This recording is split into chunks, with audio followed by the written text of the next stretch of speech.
পরাণের স্বামী গো স্বামী, আমার তো পরানটা হুগে যেতেছে, মনে চাইতেছে ঠান্ডা ঠান্ডা কিছু খাই। পরানটা একদম হুগে সইসই হয়ে যেতেছে। বাইরে যেমন রোদ 40 ডিগ্রি, সেই রোদের তাপে মনে হইতেছে যে এখনই জিব্বা 10 হাত বাইরে যাব। যাই হোক, স্বামীরে বললাম যে যাও একটা আইসক্রিম নিয়ে। সে কয় এখন আর এই কড়া রোদের মধ্যে আমি বাইরে যেতে পারবো না। সে বলে যে আসো, তোমার একটা মজার একটা ড্রিঙ্ক বানায় খাওয়াই। আমি বললাম যে কি ঠান্ডা বানায় খাওয়াই বা? বলে কি আসো দেখি কি করা যায়। ফ্রিজে আসলো দই, সে দই দিয়ে এইভাবে করে কলা, দই, চিনি, দুধ দিয়ে, গুঁড়া দুধ দিয়ে বানালো একটি মজাদার ড্রিঙ্ক। আমি আমার পরানের স্বামীরে বলতেছি যে কি যেমন ড্রিঙ্ক খাওয়াই বা, যেই ড্রিঙ্কে খাওয়াই কি আবার উল্টাপাল্টা খাওয়াই পাতলা পায়খানা করবা নাকি গরমে। সে বলতেছে যে এমন ড্রিঙ্ক খাওয়ামো যে এই গরম কেন, আগামী 10 গরমে তা মনে রাখবা।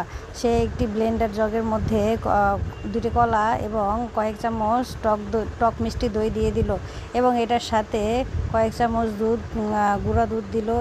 তারপর